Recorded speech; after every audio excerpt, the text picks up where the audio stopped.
how to find and access TikTok shop.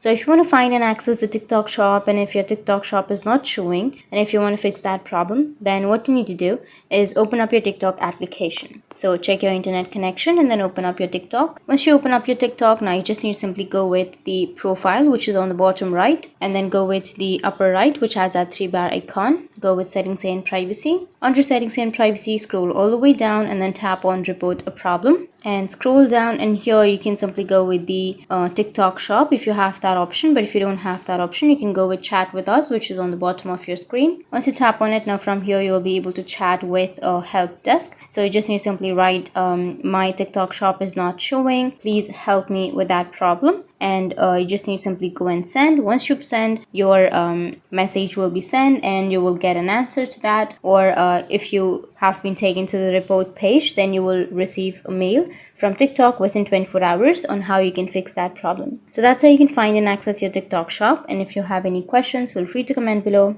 Thanks for watching.